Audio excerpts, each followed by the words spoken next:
రెగ్యులర్గా మనం ఇవాళ రేపు వచ్చేటువంటి మొబైల్ ఫోన్స్ అన్నిటిలో కూడా in display finger print scanners అయితే చూస్తూనే ఉన్నాం. అసలు ఈ in display finger print scanners ఉండటం వల్ల మనకి లాభమా నష్టమా, అలాగే దీంట్లో ఉన్నటువంటి పాజిటివ్ ఎలిమెంట్స్ ఏంటి, నెగిటివ్ ఎలిమెంట్స్ ఏంటి, అండ్ ఇన్ ఫ్యూచర్లో మనకి ఈ in display finger print scanners అనేవి ఆల్మోస్ట్ ఆల్ అన్ని మొబైల్ ఫోన్స్లో రానున్నాయా అనే దాని గురించి కంప్లీట్ ఇన్ఫర్మేషన్ అంతా కూడా ఈ వీడియోలో మీతో నేను ఇన్ డెప్త్గా డిస్కస్ చేయబోతున్నాను. సో ఆలస్యం చేయకుండా స్టార్ట్ చేసేద్దామా.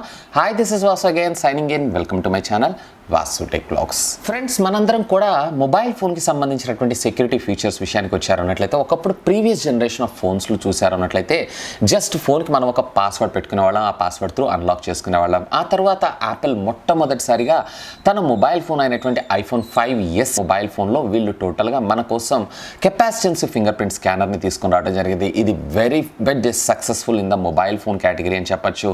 ఆ తర్వాత నెక్స్ట్ వచ్చినటువంటి మొబైల్ ఫోన్స్ అన్నింటిలో కూడా మనం కెపాసిటెన్స్ ఫింగర్ ప్రింట్ స్కానర్ని చూస్తూనే ఉన్నాం.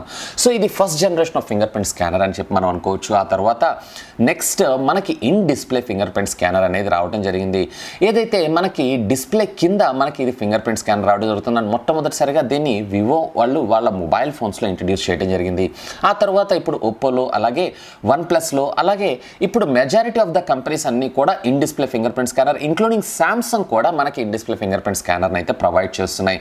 సో అసలు ఈ in display finger print scanner ఎలా పనిచేస్తుంది అనే విషయానికి వచ్చారు అన్నట్లయితే కనుక ఈ డిస్ప్లే ఏదైతే ఉందో డిస్ప్లే కింద మనకు ఒక కెమెరా ఉండడం జరుగుతుంది. సో ఎప్పుడైతే మీరు ఫింగర్ ప్రింట్ని రిజిస్టర్ చేసుకుంటారో మీ కెమెరా ఏదైతే ఉందో మీ ఫింగర్ ప్రింట్ యొక్క రిడ్జెస్ని పిక్చర్ సేవ్ చేసుకుని ఉండడం జరుగుతుంది. ఎప్పుడైతే మళ్ళీ మీరు తిరిగి మీ ఫోన్ని అన్లాక్ చేయాలనుకుంటున్నారో వీళ్ళ దగ్గర ఉన్నటువంటి డేటా, అంటే కెమెరా ఆల్రెడీ ఇంతకుముందు ప్రీవియస్గా తీసినటువంటి డేటాకి ఈ ఫింగర్కి డేటా మ్యాచ్ అయింది అన్నట్లయితే కనుక ఆటోమేటిక్గా ఆ ఫింగర్ ప్రింట్ సహాయంతో ఆ ఫోన్ అన్లాక్ అవ్వడం జరుగుతుంది. ఇది వన్ ఆఫ్ ద గుడ్ థింగే, కానీ దీంట్లో మనకు కొన్ని డ్రాబ్యాక్స్ ఉన్నాయి.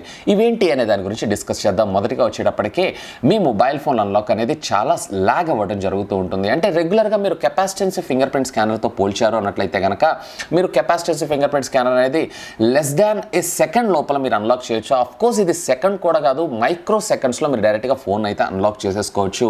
వేరే డిస్ప్లే ఫింగర్ ప్రింట్ స్కానర్కి వచ్చేటప్పటికే మీరు ఖచ్చితంగా కొంచెం ఎక్కువ టైంని అయితే స్పెండ్ చేయాల్సి ఉంటుంది. అండ్ ఈవెన్ అది ప్రాపర్గా మీరు ఫింగర్ని ప్లేస్ చేసిన తర్వాత మాత్రమే మీకు ఇది అన్లాక్ అవ్వడం జరుగుతుంది. ఇది one of the major drawback in display finger print scanner అని చెప్పొచ్చు. ఇక మనం పాయింట్ నెంబర్ 2కి వచ్చేసేద్దాం. ఈ మొబైల్ ఫోన్స్లో మనం ఫింగర్ ప్రింట్ పెట్టి అన్లాక్ చేసేటప్పుడు ఒకవేళ స్క్రీన్ మీద ఏదైనా గీతలు ఉన్నా, లేదు అన్నట్లయితే మీ ఫింగర్ మీద ఏదైనా లైట్ వాటర్ ఉన్నా ఇది రికగ్నైజ్ అనేది ప్రాపర్గా కాదు. Even capacitance finger print scanners అయితే పర్ఫెక్ట్గా ఈవెన్ మనకి కొంచెం వెట్ ఉన్నా కానీ ఇది ప్రాపర్గా వర్క్ చేయడం అనేది జరుగుతుంది compared to the in display finger print స్కానర్తో పోలిస్తే. So in display finger print స్కానర్స్కి కంప్లీట్లీ మన ఫింగర్స్ అన్ని క్లీన్గా ఉండాలి. And at the same time దాని ఇంటర్ఫేస్ అంటే పైన ఉండేటువంటి సర్ఫేస్ అంతా కూడా చాలా క్లీన్గా ఉండాలి. ఎక్కడ డస్ట్ కానీ గీతలు కానీ ఉండకూడదు. సో దీనివల్ల కూడా మనకి ఇది ఫింగర్ ప్రింట్ అన్లాక్ ప్రాపర్గా వర్క్ చేయకుండా ఉండేటువంటి అవకాశం ఉంది. ఇది కూడా one of the major drawback అనే చెప్పొచ్చు. ఇకపోతే పాయింట్ నెంబర్ 3, ఈ in display finger print scanners ఏవైతే ఉన్నాయో ఈ మొబైల్ ఫోన్స్ అన్నిటికీ మనము బయట రెగ్యులర్గా వాడుతున్నటువంటి టెంపర్డ్ గ్లాస్ కావచ్చు, లేదా ప్రొటెక్టివ్ గ్లాసెస్ కావచ్చు, ఇవన్నీ వేసుకొని మనం యూస్ చేసుకోలేము. ఎందుకోసం అంటే ఈ in display finger print scanner ఏదైతే ఉందో ఇది మన ఫింగర్ని స్కాన్ చేస్తూ ఉంటుంది. ఈ ప్రొటెక్షన్ కేస్ మధ్యలో ఉండటం వల్ల, లేదా ఈ ప్రొటెక్షన్ టెంపర్డ్ గ్లాస్ మధ్యలో ఉండటం వల్ల మనకేమవుతుందంటే మన ఫింగర్ ప్రింట్స్ని ప్రాపర్గా రికగ్నైజ్ కాకుండా ఉండేటువంటి అవకాశం ఉంది. ఈవెన్ ఇప్పుడు మార్కెట్లో కొన్ని టెంపర్డ్ గ్లాసెస్ ఏవైతే ఉన్నాయో మన ఫింగర్ ప్రింట్ రెసిస్టెంట్గా రావడం జరుగుతుంది. సో ఏవైతే మన ఫింగర్ ప్రింట్ని అబ్జర్వ్ చేయవో అలాంటి గ్లాసెస్ మీరు వేసుకున్నారో అన్నట్లయితే కనుక మీ ఫింగర్ ప్రింట్ అనేది ప్రాపర్గా రికగ్నైజ్ కాదు. ఇది కూడా మనకు one of the major drawback అనొచ్చు. అండ్ దీని సహాయంతో కూడా మనము మన మొబైల్ ఫోన్ని ప్రాపర్గా అన్లాక్ చేసుకోకుండా ఉండే అవకాశం ఉంది. సో అలా అని చెప్పి మనం టెంపర్ గ్లాస్ వేసుకోకుండా ఉన్నామన్నట్లయితే పొరపాటున ఎప్పుడన్నా చేజారి కింద పడ్డది అన్నట్లయితే కనుక డిస్ప్లే డ్యామేజ్ అయ్యేటువంటి అవకాశాలు కూడా ఉన్నాయి. ఇది కూడా one of the major drawback for the in display finger print scanner అనే మనం చెప్పొచ్చు. ఇకపోతే ఇదే in display finger print scanner వల్ల మనకు వచ్చినటువంటి మరొక డిసడ్వాంటేజ్ ఏంటంటే ఈ in display finger print scanner అనేది నార్మల్ ఎల్సిడి, అంటే ఇప్పుడు ప్రస్తుతం మనం వాడుతున్నటువంటి ఎల్పిటి, ఐపీఎస్ డిస్ప్లే ఎల్సిడి ప్యానల్స్కి అయితే ఇది సూట్ కాదు. ఇది ఖచ్చితంగా మీ ఫోన్లోకి రావాలి అన్నట్లయితే దాంట్లో ఖచ్చితంగా మీకు ఓఎల్ఈడి స్క్రీన్ ఉండాలి. ఇప్పుడు compared to the LPTS, IPS panel డిస్ప్లేతో పోలిస్తే మీకు AMOLED ఎల్ఈడి స్క్రీన్ కానీ లేదా ఓఎల్ఈడి స్క్రీన్ కానీ చాలా ఎక్స్పెన్సివ్ ఉండడం జరుగుతుంది. వేర్ ఆల్మోస్ట్ ఆల్ ఎప్పుడన్నా ఫిజికల్గా మొబైల్ ఫోన్ డ్యామేజ్ అయింది అన్నట్లయితే అక్కడ రీప్లేస్మెంట్ ఛార్జెస్ ఏవైతేనే చాలా హైగా ఉండడం జరుగుతుంది. అఫ్ కోర్స్ నేను ఒప్పుకుంటాను ఎల్సిడి కన్నా కానీ ఎల్ఈడి ప్యానల్స్ ఏవైతే ఉన్నాయో ఇవి పర్ఫెక్ట్గా ఓఎల్ఈడి ప్యానల్స్ ఏవైతే ఉన్నాయో ఇవి బ్యాకప్ కూడా మంచి బ్యాటరీ బ్యాకప్ ప్రొవైడ్ చేయడం జరుగుతుంటుంది. కాకపోతే ఎప్పుడన్నా ఫిజికల్గా డ్యామేజ్ అయినప్పుడు మనమైతే చాలా ఎక్కువ మొత్తంలో సర్వీస్ ఛార్జెస్ని పే చేయాల్సి ఉంటుంది.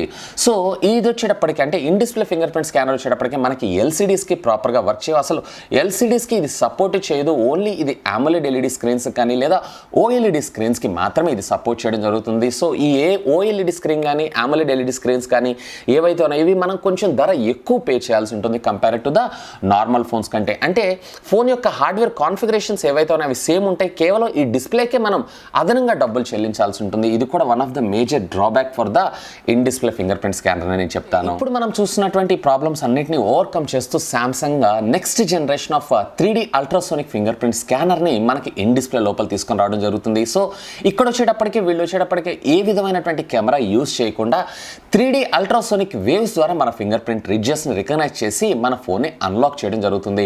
ఇది one of the best in class technology అని చెప్పొచ్చు. అండ్ దీంట్లో వచ్చేటప్పటికే మనకి in display finger print scanner కన్నా వేగంగా పనిచేయగలదు and in display finger print scanner కన్నా మరీ స్మార్ట్గా ఇది వర్క్ చేయగలదు.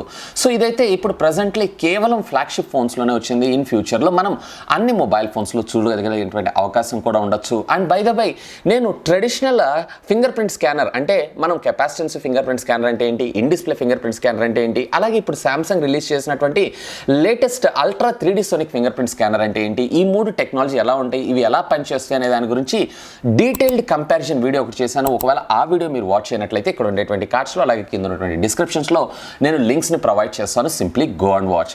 సో ఇది friends totally in display finger print స్కానర్లో మనకు వచ్చినటువంటి మేజర్ డ్రాబ్యాక్స్ ఏంటి, అలాగే compared to the capacitance finger print scanner కన్నా ఇది ఎందుకు స్లోగా పనిచేయడం జరుగుతుంది, అలాగే ఇప్పుడున్నటువంటి latest technology 3D finger print scanner గురించి కంప్లీట్ ఇన్ఫో, అలాగే ఈ మూడు ఫింగర్ ప్రింట్ స్కానర్స్లో మీకు నచ్చినటువంటి ఫింగర్ ప్రింట్ స్కానర్ ఏంటి అనే దాని గురించి లెట్ మీ నో కింద ఉన్నటువంటి కామెంట్ సెక్షన్లో కామెంట్ చేయండి. అలాగే ఈ వీడియోకి సంబంధించి మీకు ఏమైనా డౌట్స్ ఉన్నా కానీ లెట్ మీ నో కింద ఉన్నటువంటి కామెంట్ సెక్షన్లో కామెంట్ చేయండి.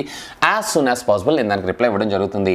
హోప్ ఈ వీడియో మీకు నచ్చిందని నేను ఆశిస్తున్నాను. ఒకవేళ ఈ వీడియో మీకు నచ్చినట్లయితే ఒక లైక్ చేయండి, అలాగే దీన్ని మీ ఫ్రెండ్స్ అందరితో షేర్ చేసుకోండి. అండ్ మీరు కనుక నా ఛానల్ని మొట్టమొదటిసారిగా చూస్తున్నారు అన్నట్లయితే ప్లీజ్ సబ్స్క్రైబ్ చేసుకొని నన్ను సపోర్ట్ చేయండి. ఎందుకంటే మీ అందరి కోసం ఇలాంటి లేటెస్ట్ ఎన్నో గ్యాడ్జెట్స్కి సంబంధించినటువంటి అప్డేటెడ్ ఇన్ఫర్మేషన్తో పాటు వాటి unboxing, reviews, tech news, informative videos ఎన్నో నా ఛానల్లో మీకోసం తెలుగులో తీసుకొని రావడం జరుగుతుంది. That's all for today. This is Vasu signing off. Have a great day.